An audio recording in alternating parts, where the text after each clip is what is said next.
अहो राम महारामध्ये आला वासुदेव टाळ वाजून झुन झोपू नका तुम्ही गाणं ऐका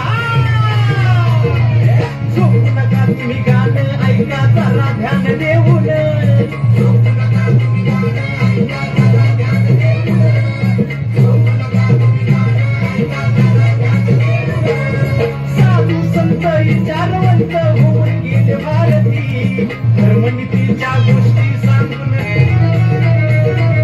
धर्मनीतीच्या गोष्टी सांगून केली जनजागृती धर्मनीतीच्या गोष्टी सांगून केली जनजागृती धर्मनीतीच्या गोष्टी सांगून केली जनजागृती ज्ञानदेवानं रेड्यामध्ये देवकी हो पाहिला त्यांनी देवकी हो पाहिला पाषाणाचा देव नामदेवा संगे देवना पाषाणाचा देव नामदेवा संगे देवना पाषाणाचा देव नामदेवा संगे देवना मानसापला देव तुकाने अभंगी गायला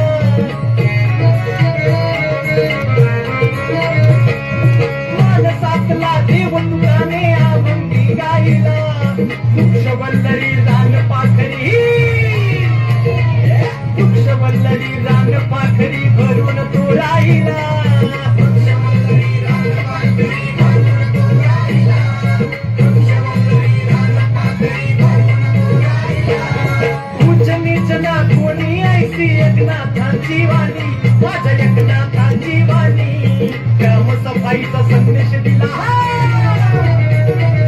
ग्रामसफाईचा संदेश दिला त्या गाडगे महाराजांनी ग्रामसफाईचा संदेश दिला गाडगे महाराजांनी ग्रामसफाईचा संदेश दिला गाडगे महाराजांनी शंभो शिवशंकर हर हर हर हर महादेव.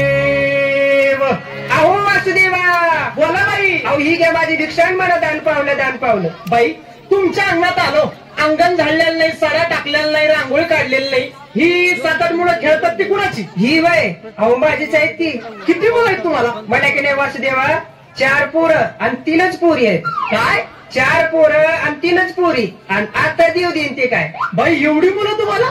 अहो वासुदेवा लोकांना 30-30 टन ऊस होतोय 40-40 टन मोसंबी होती 50-50 क्विंटल कापूस होतोय. अहो बाई मी शेतीच्या उत्पन्नाबद्दल बोलत नाही तुम्हाला एवढी मुलं तुम्हाला. अहो वासुदेवा आमचं गरीबाचं दुसरं काय उत्पन्न आहे बरं. म्हणजे काय उत्पन्नाचं साधन झालं का. बरं मला सांगा ही मुलं शाळेत जातात का. माय आणि काय देते ती शाळा बाई उगाच लेकराला 4 भीतीच्या आत देऊन घालायचं दिवसभर लेकरू कुडकुड करताय दुपार लोक पोटाला अन्नाचा कण लागत नाही म्हणजे शाळेत जातात का. म्हणजे शाळेत जात नाही मग नेमकं काय करतात ही मुलं. मोठं पोरगा आहे दामानाच्या ट्रॅक्टरवर ड्रायव्हर आणि 2 नंबरचं पोरगा इट भट्टीवर जाते इटा वायाला आणि 3 नंबरचं पोरगा आड्री घेत आहे कोणाच्या 10च्या कोणाच्या 20च्या आणि पोरगी माझ्या संघ येते रानात करू पाहिला. म्हणजे तुम्हाला अजून शिक्षणाचं महत्व कळलेलं दिसत नाही. तर मला सांगा तुमच्याकडे शौचालय बांधलेलं आहे का. आणि काय असते ते अहो संडास बांधलेला आहे का. अहो वासुदेवा संडास काय बांधून ठेवायची वस्तू आहे का.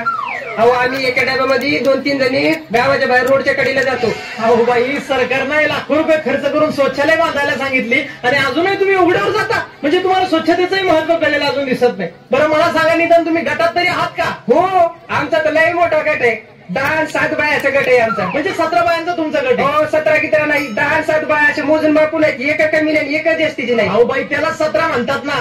बरं कशाचा गट आहे तुमचा. आमचा उदाड्याचा गट आहे आम्ही 17च्या 17 रानात जातो खुरपायला. अहो बाई मी तुम्हाला खुरपण्याच्या गटाबद्दल बोलत नव्हतो महिला बचत गटाबद्दल बोलत होतो. आणि ते नाही मग माहिती आहे आम्हाला. नाही जोपर्यंत तुम्हाला शिक्षणाचं महत्व कळत नाही आरोग्याचं महत्व कळत नाही आर्थिक उलाढालीचं महत्व कळत नाही तोपर्यंत हा वासुदेव तुमच्या घरची भिक्षा घेणार नाही. हा वासुदेव चालला दुसऱ्या घरी. शंभो शिवशंकर हर हर हर हर महादेव.